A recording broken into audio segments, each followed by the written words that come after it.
Okay, so we're up to John chapter 9. This is another sign that the Lord does, and John records it. And as we've said right at the beginning, the reason that these signs were given in John is so that we would believe. And the issue of signs is not the demonstration of power, but the message that the signs signify. So the signs all convey something. John's picked them because they teach theological truth. This sign happens at the same time as chapter 7 and chapter 8, around about the Feast of Tabernacles. Chapter 7, probably on the last day of the feast, which is the seventh day. Then chapter 8, verse 12, going into the next day, which is the eighth day, which is the second Sabbath. And the same day, chapter 9, Jesus does this sign on a high Sabbath, a holy Sabbath. So could someone read verses 1 to verse 12? As he passed by, he saw a man blind from birth, and his disciples asked him, "Rabbi, who sinned, this man or his parents, that he became blind?"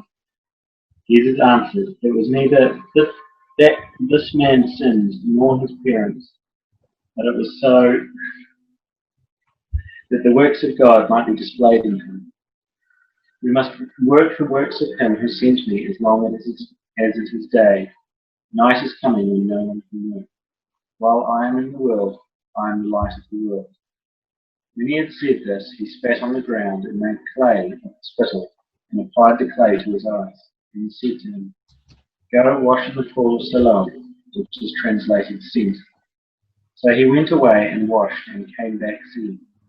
Therefore the neighbours and those who previously saw him as a beggar were saying, "Is not this the one who used to sit and beg?"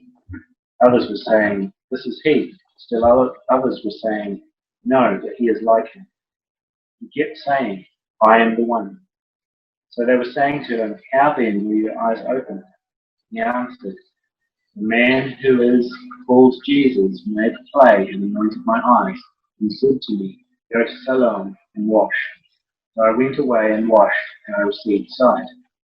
They said to him, "Where is he?" He said, "I do not know." Okay, so have you ever had that? You must have had those situations in your life where you're stepping out, maybe because you got something on your heart, and you're trusting that the Lord will open doors, and you're not sure of what doors he's going to open. Maybe you've experienced that, maybe not. We're experiencing that right at this present season. We don't know where the Lord's going to lead us, but we're very open to what he wants us to do. And the thing is, he doesn't give you the details. And it's really encouraging that the Lord himself only did what he saw his Father doing. And yet in this situation, there was no pre-warning. It wasn't like he received a message and he was told, "Go to this place and there'll be a blind man." As he passed by, so in the course of just living the life that he's living, he goes and he sees a man blind from birth. And in response to the disciples' question, somehow the Lord discerned what this situation is about. It's about displaying the works of God. And for me, it's such an encouragement, because it's that prayer, "Lord, give me the eyes to see what you want me to see, so that I can respond to you the way you want me to respond in the situation." So he sees a man blind from birth. The blindness from birth, well, blindness is a curse anyway. And the reason blindness is a curse is because if you're blind, you cannot read Torah. You cannot read the law. Secondly, he's a man born blind. And in Judaism, if you're born blind from birth, therefore you're cursed from God. That's the concept that Jewish people had at the time. So this elicits a question from the apostles, or from the disciples: whose fault is it? Is it the parents' fault, or is it his fault? And the reason is because in their mind, they could not conceive that God would do this to someone who was innocent. So for the sake of God's honor, they want to find out whose fault it is. There were 4 ways that sin could lead to sickness in the Jewish mind. One, firstly, there could be prenatal sin. So either the baby does something in the womb or the parents sinned, which resulted in that. There could be even before the child was conceived, the parents could have done something. And so there were, like, there's one part of the Talmud that says, if a person is born lame, born mute, born deaf, born blind, one rabbi attributed all things to different types of sexual sin. So that comes into play later. If you look at verse 34, when this man who's born blind is healed, and the Pharisees question him, they actually say, you were born entirely in sins. So it could have been something they were thinking, that he's worse than everybody else because of look how he was born, and it must be to do with some kind of sin. The third way is that there could be some future sin that the Lord knows that he will do, and therefore he visits him with blindness before birth or at birth, in anticipation of what will happen. But lastly, there's this idea of 2 inclinations, that when you are born, you're born with 2 inclinations. They called it in Hebrew hayetzer hara, hayetzer hatov, the evil inclination and the good inclination. In Judaism, they believed that the evil inclination gains dominion very quickly from birth. Even some argued from conception, which would make it somewhat similar but not the same as the concept of original sin. The good impulse, some rabbis taught, only came into effect when a boy turned 13 years old. That's when he was bar mitzvahed. And this could relate to what Paul was talking about in Romans chapter 7, when he says, the good I don't want to do, I do. The evil that I don't want to do, I do. And the good I want to do, I don't do. I have 2 principles in me. He could be talking about the 2 inclinations before he got saved, because he says, curse, wretched man that I am, who will save me from the body of this death? And then he gives the answer, through Christ Jesus. We get a new birth. So the Lord disagrees with the Judaistic understanding of the connection between sin and sickness. All sickness is related to sin generally, because we're born in a post-fall world. And even believers, we are not exempt from the curse of the fall. I've never met one lady who has said that there is no pain in childbirth. So that curse on Eve applies to unbeliever and to believer. Just because we get saved doesn't mean we're exempt from that. And therefore, we've got to be careful not to have that mindset that the disciples had, which was that there must be some specific sin. Yes, it's generally tied to sin, but not always to specific sin. Sometimes it is, often it's not. If you turn to Exodus 20, verse 5, there's something that a lot of people today, they take this and they argue that if there's some sin in your generational history, then you have to be set free from that curse, or else you'll be born with doing the same sin, or you have some kind of generational curse on you. And they base it on the same verse that these apostles might have been thinking of. Can someone read Exodus 20, verse 5? You shall not worship them or serve them, for I, the Lord your God, am a jealous God, visiting the iniquity of the fathers on the children, on the 3rd and the 4th generations of those who hate me. Okay, so that sounds very much like, well, if you sin, God's going to visit that sin on your children and grandchildren. So therefore, they're going to have that same sin in their life unless the curse is broken. Some things to note. Firstly, the word visiting also means punishing. It's a penal thing. It's a punishment. Second thing to note is who brings that sin or that curse on the children? Not the parents, God himself. I will punish the sin of the fathers onto the children to the third and fourth generation. But third thing is, he doesn't do it like continually. And he doesn't do it to everybody. He specifies the people he does that to those who hate me. But what I think we need to read is verse 6. Verse 6 as well. Can you read verse 6? But showing loving kindness to thousands, to those who love me and keep my commandments. So do generational curses apply to people only if they hate God? But if they love God and they keep his commandments, God says he shows loving kindness to those people. Can we turn to Ezekiel chapter 18? Because this understanding that if the fathers sin, then the children will be punished, Jewish people started to take that in Ezekiel's day and say, well, I can do whatever I like because God will punish my children instead of me. Ezekiel chapter 18. And can someone read verses 1 to verse 6? Then the word of the Lord came to me, saying, what do you mean by using this proverb concerning the land of Israel, saying, the fathers eat with sour grapes, but the children's teeth are set on edge? As I live, declares the Lord God, you are surely not going to use this proverb in Israel anymore. Behold, all souls are mine.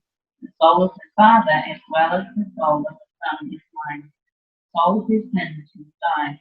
But if a man is righteous and practices justice and righteousness, and does not eat at the mountain shrine, will lift up his eyes to the idols of the house of Israel, will defile his neighbor's wife, or approach a woman during her menstrual period. Did you take the verse 8? And then just jump to verse 9.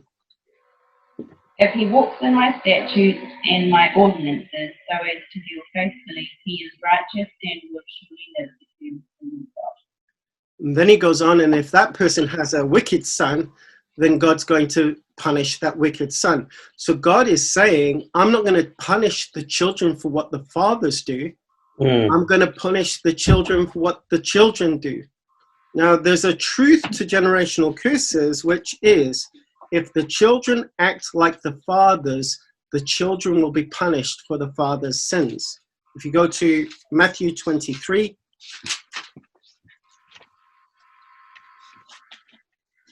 and verse 34, can someone read from verses 34 to verse 35? Matthew 23, verses 34 and verse 35. Therefore, behold, I am sending you prophets and wise men and scribes.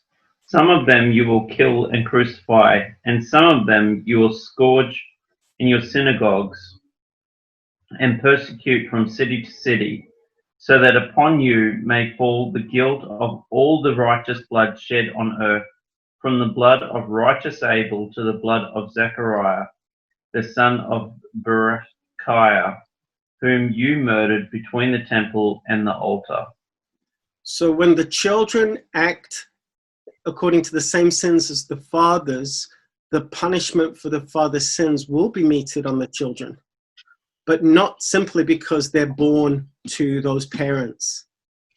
And it's a, sorry, and so it's a penal thing. It's not simply, well, the father was a Freemason, so there's going to be a curse on the grandchild. The soul that sins will die. And that's why I don't even believe in the Reformed view of original sin. Because original sin teaches that not only are we born with the same sin nature, which is true as Adam, we're born sinners because we're descendants of Adam, but the classical understanding of original sin is we're also born with the guilt which is why your Catholic Church and your Orthodox churches and your Reformed churches baptize babies. Augustine, according to what I read, Augustine taught this is why we baptize babies, because otherwise they will go to hell. But then that goes against what God says. The children will be judged for their own sin. There's one exception we find in Scripture, and that is what happened with the Canaanites. And the issue of the Canaanites was simply because sin had become so, it infected so much that if those children were allowed to live, they would then entice Israel to idolatry, and therefore the whole plan of salvation would be in jeopardy, because Jesus had to be born into a Torah observant society. And that's why they had to go through the exiles and come to repentance and become so zealous for the law. So that's an exception, but the truth still holds that everyone dies for their own sin. So I'd go to hell for Adam's sin when I sin, because his guilt then is attributed to me. And that's why we all need salvation, because everyone sins. So going back to the man born blind, the Lord answers and says, it's not this man who sinned, nor his parents, but it was so that the works of God might be displayed in him. Notice the Lord comes to this from a different angle completely to the disciples. The disciples were looking for the reason. What was the origin of the sickness that this man was suffering with? The Lord doesn't come from the source. He comes from the angle of the purpose. Why did the Father allow this person to be born in this condition? So that God would glorify himself through this person. So it says in Scripture that God works all things together for the good of those that love him and are called according to his purposes. The wonderful thing about this man is we don't know if he loved the Lord. He was healed while yet ignorant of who the Messiah even was. The Lord actually says that we must work the works of him who sent me as long as it's still day. Night is coming when no one can work. And we saw in John chapter 1 that the light came into the world and he came to his own. So while he's in the world, he's the light of the world, and it is day. But night is coming, and night is the time when he would be on the cross, when there would be no work. The disciples would be hiding. We, now having the Spirit, we are the light of the world. But one day, night will be coming again, eschatologically. So we do the works of the Lord while it's day. And so what verse 6 then shows is the way that the Lord healed him. And he does a few things that would go against rabbinic, what the rabbis would see as permissible. Firstly, he's healing on the Sabbath. That's not permissible according to the rabbis, because you could only heal someone if it was a life and death situation. Secondly, you notice Jesus spat on the ground and he made clay of the spittle. So he's kneading the clay. Kneading is a form of work. He's working on the Sabbath. Third, some rabbis rejected the idea that you could anoint the eyes on the Sabbath to honor Fruchtenbaum. And lastly, you couldn't put tasteless saliva on the eyes of a person, apparently. You could, yes, they called it tasteless saliva. Oh, is it tasty saliva? Wow. I don't know if there is tasty saliva, but you couldn't use saliva on someone's eyes. Like with wine, even like there were permissible uses of wine and impermissible. You couldn't pour wine into someone's eyes, but you could dip bread into wine and then put it on the eye. That was permissible. So the rabbis had lots of different interpretations of the law, and the Lord himself just runs roughshod through all of these man-made additions to the law. And really what you've got here is two Judaisms. The Judaism of the rabbis, the Pharisees, which eventually becomes what we call rabbinic Judaism. And you have the Judaism of the Lord. The Judaism of the rabbis says there are two laws. There's a written law and an oral law. And this oral law in Jesus' time would have been called the tradition of the elders. And eventually it was codified and became like an extra law. So you would interpret the written law according to the oral law. Today, the oral law is codified in what's called the Mishnah, of which the Talmud is a commentary on the Mishnah. And it's always like, this rabbi said about this rabbi, that said about this rabbi, that said about the law. The Lord, he comes and he says, I am the Torah. I'm the embodiment of the Torah.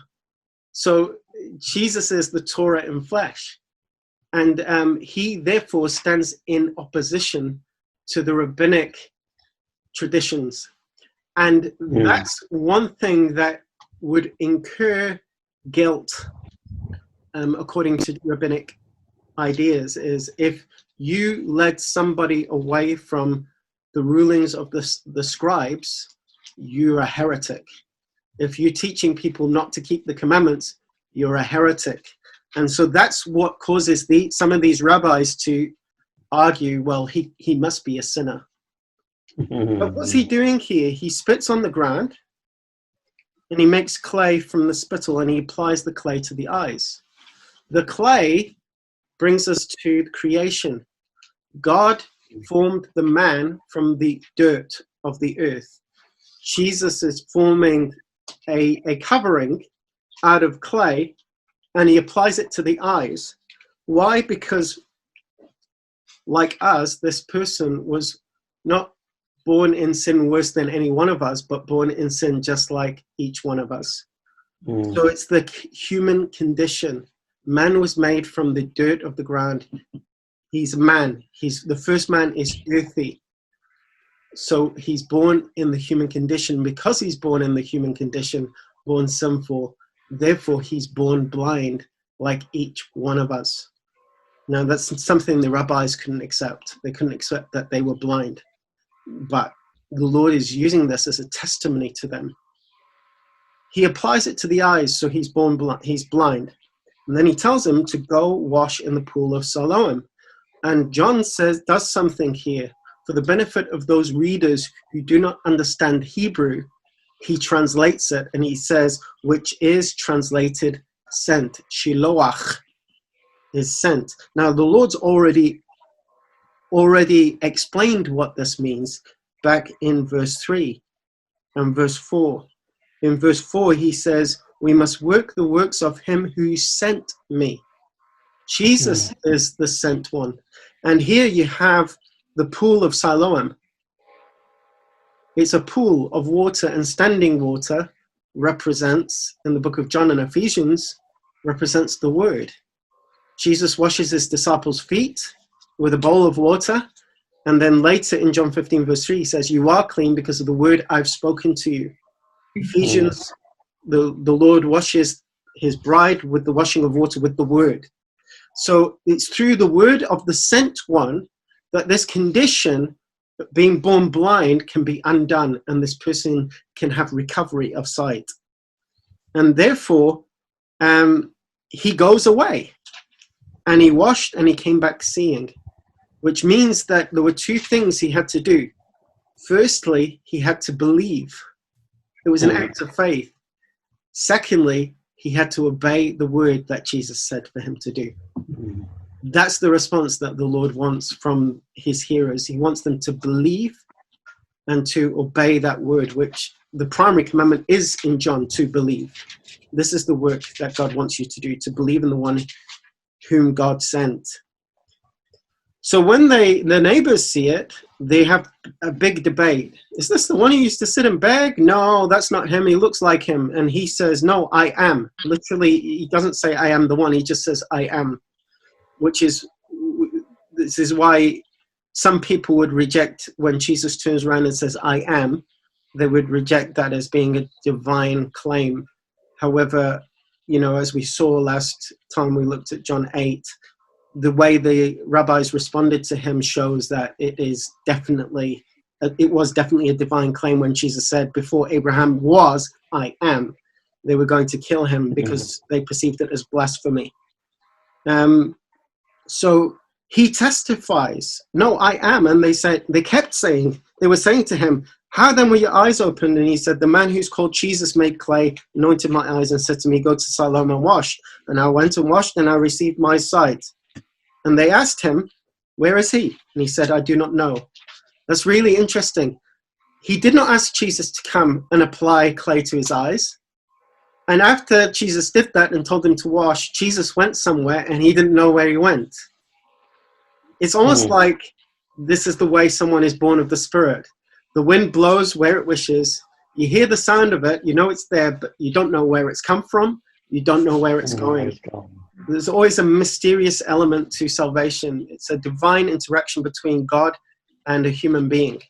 And there is no methodology to explain how it works. So there's no method. We just obey the Lord. So can someone read verses 13 to verse 34?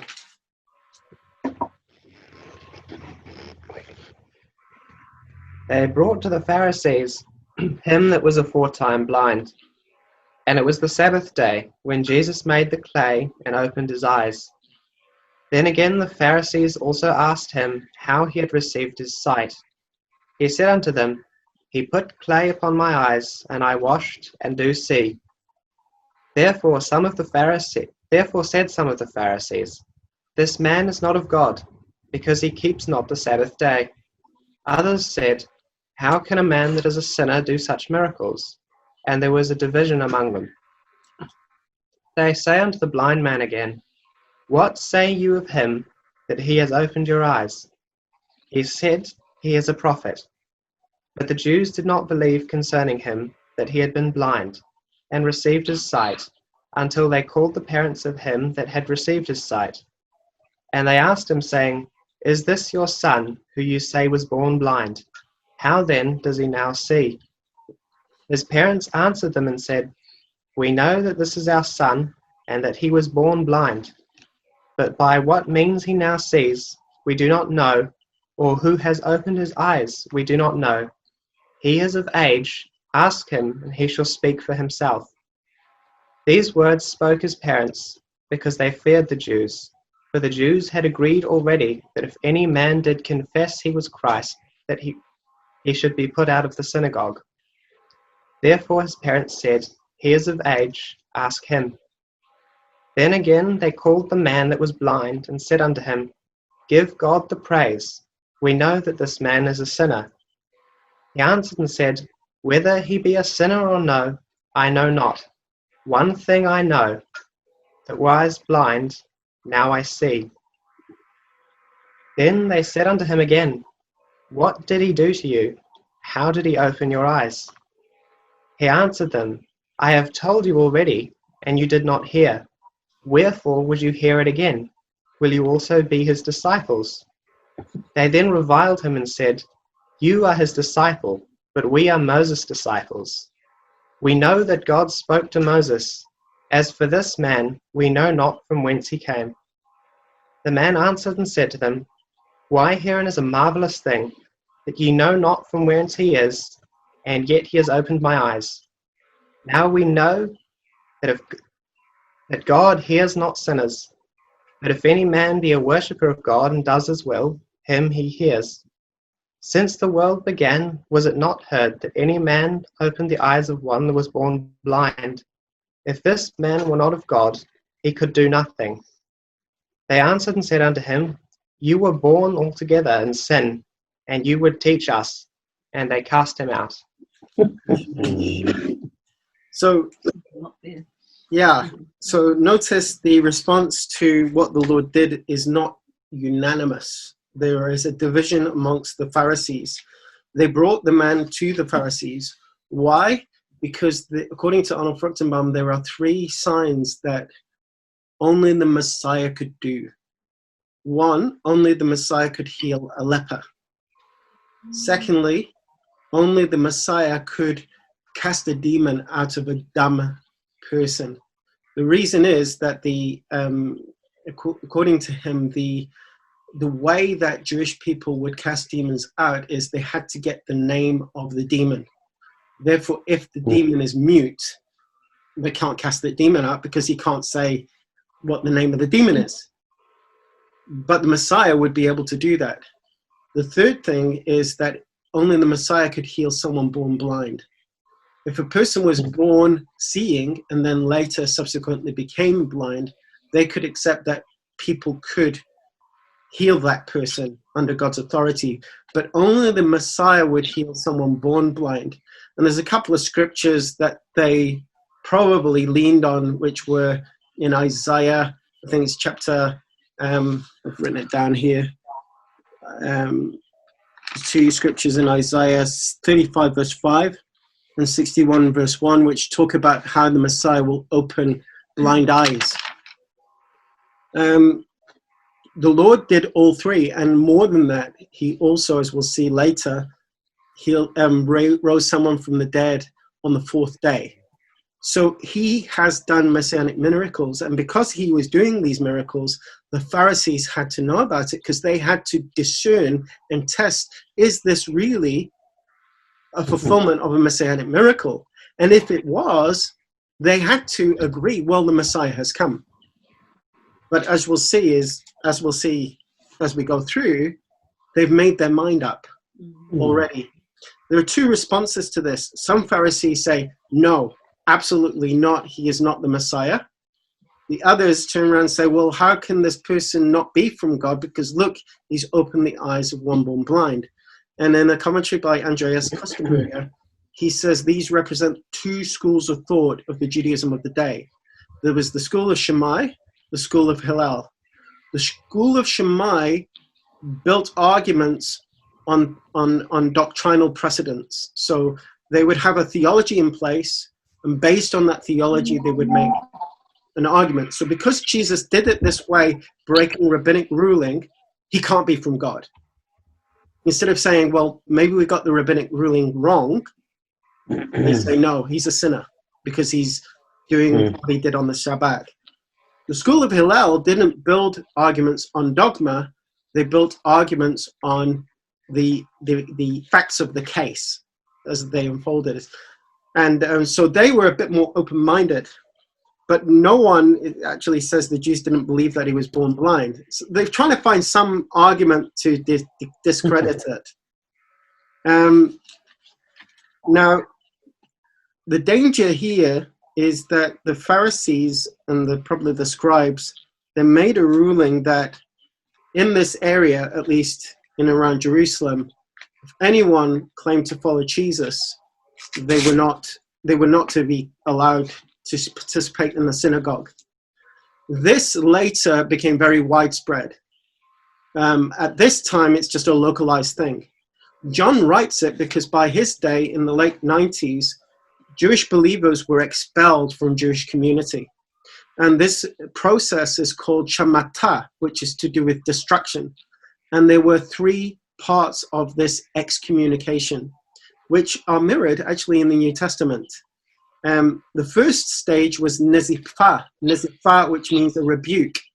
The person would be put out for 7 days. If the prince of for the person that was called Nasi, the prince of Israel, were to make the ruling, it'd be 30 days. And if the person who was being being disciplined was a rabbi, he wouldn't be expelled for 7 days. He would be whipped instead. So this is a really serious process. The idea is that this person would be saved from heresy or whatever it is. So they would be giving him a taste of what excommunication would look like. But if he needed to continue in this discipline, the second stage would be called nidui. It's a second admonition. It would be for 30 days. And if they needed another admonition after that, it'd be another 30 days. But it's part of the second process. And in this process, he had to sit on the ground. He couldn't bathe or anoint himself, so he couldn't wash or make himself look nice or smell nice. He was not to be admitted into the assembly of 10 men, not allowed to be in the synagogue. He was not admitted to be in the academy, so he couldn't sit with lots of other students at the rabbi's feet. He could, however, teach one-on-one or be taught one-on-one. And that's the second stage. If he still doesn't repent, then they come to the stage called cherem. And cherem is the word used in the Old Testament when you put someone under the ban and you devoted to them to destruction. So remember, when they put under the ban, they had to destroy everything, annihilate. So this means that they regarded the person as a dead man. No studying with the person, no communication, no eating or drinking. The only thing you could do is sell him stuff that he needed to live. So notice, unless, you know, that this process meant that you had to put them out of the group for a short time to give them a taste. You couldn't just turn around and say, I warned them 2 or 3 times with just a verbal warning or warning in writing. You had to follow this process before you cut them off. And today, Jewish believers are cut off like this. The people will have funerals from ultra-Orthodox backgrounds for family members who have committed their lives to Christ. So you see, at this time, they were starting to do it, but John writes it to encourage the believers in his time that even at the time of Jesus, some rabbis were doing this, and they were doing this in Jerusalem. We're not alone. This is the way we get treated because we follow the Messiah. The Messiah was rejected, we'll be rejected. And the rabbis had about 24 grounds of excommunication. If you resisted the authority of the scribes and their decrees, you could be excommunicated. If you led others to do what was considered as profaning the divine name, excommunication. If you led others away from the commandments, excommunication. After 70 AD, you had an amendment made to the 12th blessing of what's called the 18 benedictions. And this 12th one was called Birchat Hamanim, the blessing on the heretics. The blessing on the heretics. And they amended it after AD 70. It wasn't originally about Christians, but they amended it to make it about Christians as well. And this is how it reads. For the apostates, the word apostates is meshumadim, from this word shemata, destruction. Let there be no hope, and uproot the kingdom of arrogance speedily and in our days. May the Nazarenes, that's the people who follow Jesus, and the Menim, the heretics, perish in a moment. Let them be blotted out of the book of life and not be written together with the righteous. You are praised, O Lord, who subdues the arrogant. Now, if you're in a synagogue and they're requiring you to recite this, and you're a believer in Yeshua, there's no way in good conscience you can even say this. And they could expel you because you would not read this out. So huge persecution. Not every synagogue followed this, but it started to be far more widespread. So it's the choice. Which Judaism do I follow? The Judaism of the Messiah or the Judaism of the rabbis?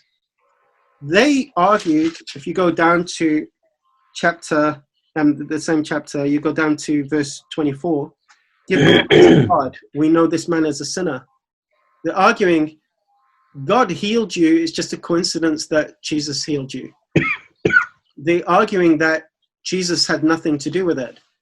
And they're arguing that this is a deception, according to Deuteronomy chapter 13, verses 1-5, that the enticer will come with signs and wonders to mislead, and God is testing us to see if we'll be faithful to him. So they called this deceiver the Messit, the enticer. And so they remain in their blindness. If you look at the end of the chapter, what this man does is they badger him. They're looking for an excuse to reject this man. And he holds firm to his testimony. I was blind, now I see. And he even asks them, like, I've told you, you're not listening. What's your problem? Oh, I get it. You also want to be one of his disciples. And that makes them angry. They revile him. In fact, they even go to his parents and they say, to the parents. How can you say he's born blind? Look, he's seeing. His parents don't want anything to do with it because they know that they'll be kicked out of the synagogue. And they say, he's of age, ask him, he can speak for himself, which indicates that this man was not like in his 20s or 30s. He's probably a teenager. You're a man from the age of 13. So he's probably 13, 14, 15. And they're saying, look, he's old enough, like he can stand by himself. They throw their son to the dogs, they throw their son to the lions, because they're afraid. But this young man, who's probably 13, 14, 15, where the parents are too scared to stand, he stands so courageous, so strong and so tall. And he uses rabbinic logic against the rabbis, because he says this in verse 31. Here's an amazing thing, verse 30. You don't know where he's from, and yet he opened my eyes. Now notice they say, we know this man is a sinner. We know he's not from God, but we don't know where he's from. He's pointed out the contradiction in their logic. You're so certain this man is not from God, but you don't know where he's from. You call him a sinner, but you don't know where he's from, and yet he opened my eyes. The second inconsistency is rabbinic Judaism taught that God does not hear sinners, that his ear is only open to the righteous. In verse 31, we know that God does not hear sinners, but if anyone is God-fearing and does his will, he hears him. It's never been heard that anyone's opened the eyes of one born blind. If this man were not from God, he could do nothing. And notice how they respond. They don't take apart his argument and say, look, you're mistaken because of this, this, and this. They use an ad hominem approach. You're just a sinful, terrible, sinful human being. How can you teach us anything? They can't deal with the argument, so they slander the person. Despite the fact that he's seeing now, he's no longer blind. But they still reject him and they put him out. The amazing thing is the Lord himself comes and finds him. Now before, they say, what do you think he is? And he actually says he's a prophet. This young man does not know the truth. The Lord has not revealed himself to him yet. And yet, according to the little light he received, he was responded. Now the Lord comes and says to him, do you believe in the Son of Man? Verse 35. He answered, who is he, Lord, that I may believe in him? Jesus said to him, you have both seen him, and he is the one talking with you. And he said, Lord, I believe, and he worshipped him. And I just think that's amazing because he doesn't have the theology. He doesn't have all the answers to the rabbi's questions, even though his answers were really good. He didn't know the truth of who Jesus was, but that doesn't matter. He's a worshiper. And the Lord would rather have a worshiper over a theologian. Theology is really important. Paul was the most amazing theologian. But what the Lord prizes is more than having good theology, is to have a heart that worships after spirit and truth. So yeah, we must be doctrinally correct in what we believe, but we might not have all the answers down, and we never will have all the answers down. But the Lord regards those who love him and worship him. He looks at the heart. And so the Lord says, for judgment I came into this world, so that those who do not see may see, and that those who see may become blind. What does that mean? It means that the Lord wants us to admit that we cannot see, so that we may truly receive sight. If we think we see, we'll be left blind. And the Pharisees heard these things, and they said to him, we're not blind too, are we? And Jesus said to them, if you were blind, you would have no sin. But since you say we see, your sin remains. And that's so clever, because it's like, oh, you think you see? Then you are even more condemned. The fact that you say you see must indicate that you see your sinfulness, and yet you will not accept it. And again, in chapter 9, it's the same thing as we saw before, when the Lord testifies concerning who they are. Before he said in chapter 8, you are slaves. They hated that. They hate being slaves. Here, they hate being called blind. The thing that offends them the greatest is not what Jesus says about himself, even though that's offensive to them. What's more offensive is what the Lord testifies about them. And that's the thing, is the light comes into the world. What's the reaction? Do we stay in the light and be exposed for who we are?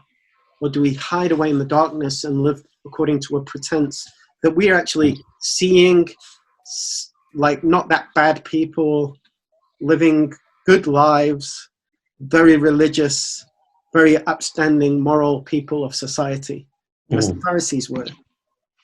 And that's why it's always hard for someone who comes from a very good, upstanding background to get saved. The most amazing testimony I heard was a testimony of an American girl who was from a homeschooling family.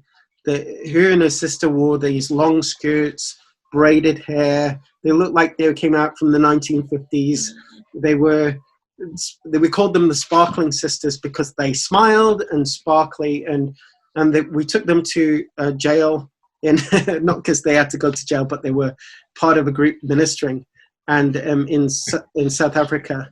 And I was interpreting for them into isiZulu, and she gave her testimony, and she's speaking to people who convicted as thieves, and they weren't murderers, I don't think, but they were thieves or did drugs or like minor crimes compared to murder. And she said, this is her testimony: I was a teenager, I was doing the dishes, my siblings were messing about, and I got so angry with them that I had a right go at them, and then I was convicted of pride. And God hates pride, and I knew I was sinful, and I needed Jesus to save me. And the reason I find that so amazing is she's sharing this with prisoners who could turn around and say, what are you talking about? Like, what's wrong with you? Like, that wasn't bad. And it's actually a miracle for someone who maybe comes from that background to actually see the severity of our sin before God. It actually takes a supernatural miracle to open our eyes, that we really see, Lord, I really need salvation because I am lost. You've lived all your life going to church and obeying your parents and doing all the right things.